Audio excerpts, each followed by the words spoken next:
Okay, so now that that row is finished, this is what it should look like from the front, and this is what the back should look like. So as you can see from this point of view, it's quite plush, quite thick and plush, which again is what gives this slipper the comfort.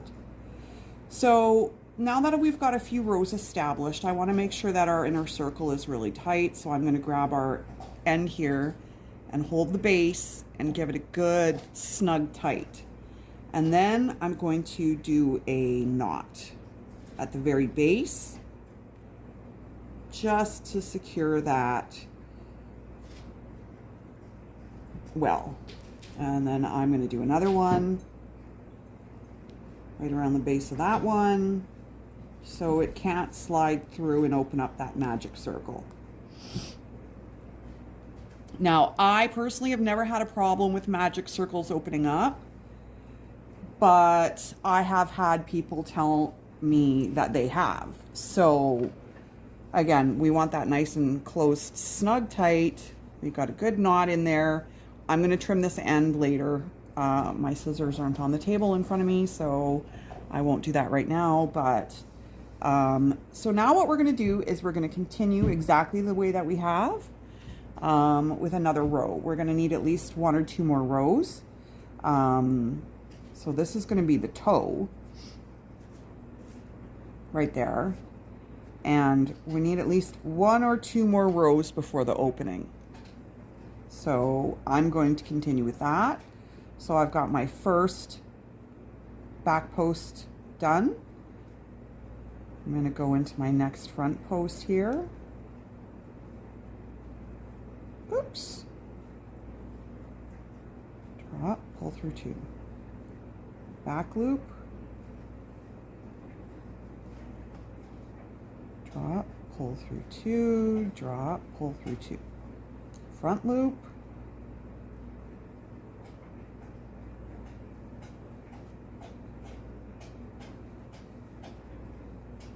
So these are, it's a front loop double crochet. Now we're going to do a back loop. So we go through the back, draw through 2, draw through 2. Okay? So we're continuing with our ribbed pattern here. So this is, once you've established your, whoops. Once you've established your rib pattern, this is a very easy pattern to continue. So it's hard to get lost because you'll know where you are all the time according to what your last stitch was. Right? So that's kind of nice about this pattern.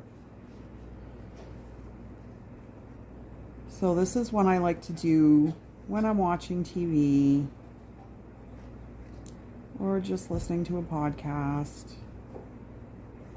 I also do love to use the Bernat blanket yarn myself. I like the texture. I like how fast it works up. It's easy to teach with too because of the size of it. It makes it, you know, stitch definition is better. But there's a lot of reasons why I like it. The texture is mainly the reason. It's really great for making stuffed animals. Kids really love the feel of it, so to make a stuffy with this stuff is really lovely. Oh, I gotta watch. I got long hair and it likes to weave into my projects a lot.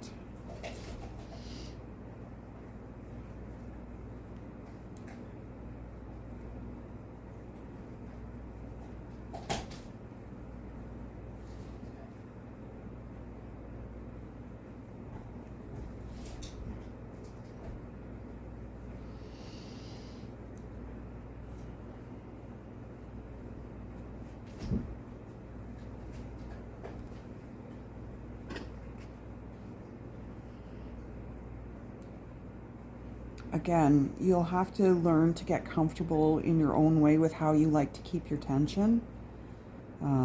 Everybody's a bit different that way. Also, the way you hold your crochet hook, a lot of people like to hold it like this, and I used to do that for many years. I did that like this, and this is okay too, but I retaught myself how to do it this other way because my wrist was getting sore, so I needed to learn how to do it a bit differently. And I find that my wrist doesn't get as sore this way as it used to the other way. But again, that's entirely what you're comfortable with. And I don't think there's any real rules about it. It's just like whatever doesn't make you sore. Because when you've been doing this for a long time, your wrists will get sore, your fingers, my thumb's gotten sore. When I'm doing amigurumi or like crochet stuffed animals, sometimes because you're just doing single crochet over and over again, the stitches get really like kind of tight, especially when you're decreasing.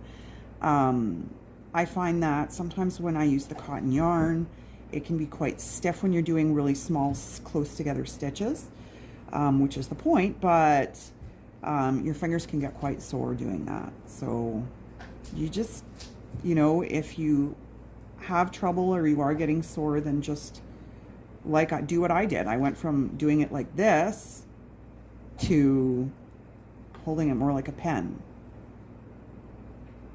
So again, whatever you're comfortable with. Okay, so we've come to the end of our row again. So I'm going to move my stitch marker back to this last stitch here. Oops, I'm sorry, you can't see that very good, but okay, so we've got that on our last stitch there.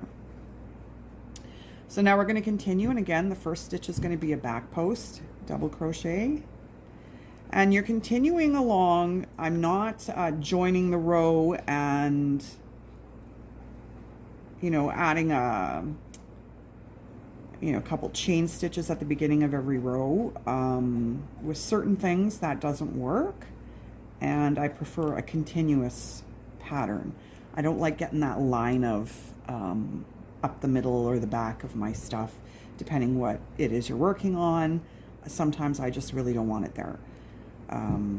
Other times it doesn't matter, like that line will be hidden and that's fine. But with things like this, no, I don't particularly like it. So I just like to do a continuous loop type of pattern. But again, everybody's a bit different. We all develop different preferences, and this is just how I like to do it. So after you've been doing it a while, like I said, you'll develop your own sort of ways of doing things. And you'll have your preferences. You'll have different things that you like to make versus what you don't like to make. Yeah. I like making things I can gift.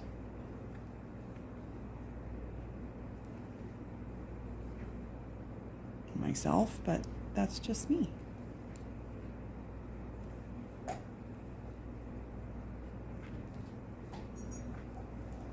So again, back post. That's what it looks like from the back. You're picking up that post, grabbing the yarn and pulling it through. Yarn over.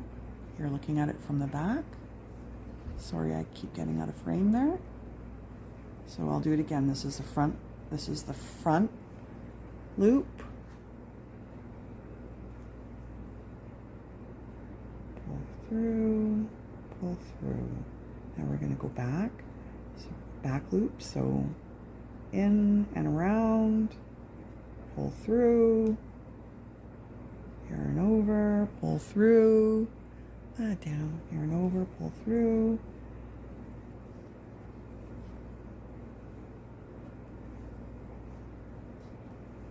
Back loop, in behind, 3 loops, pull through, and pull through. And like I said, we're just going to keep going around doing this.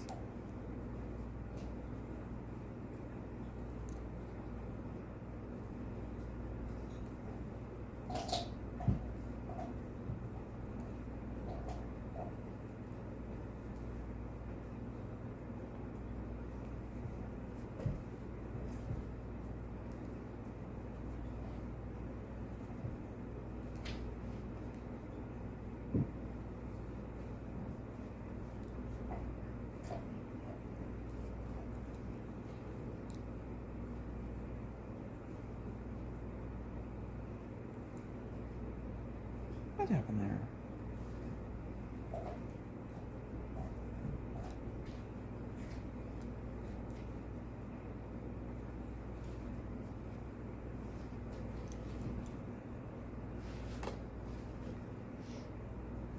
Sorry if I'm going out of frame, guys. I'm trying here.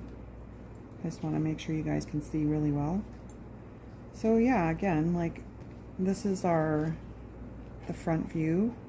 It's starting to take better form or shape. This is what the top will look like. And then the inside. I still got to cut that extra yarn there, but that's what the inside looks like. And the outside.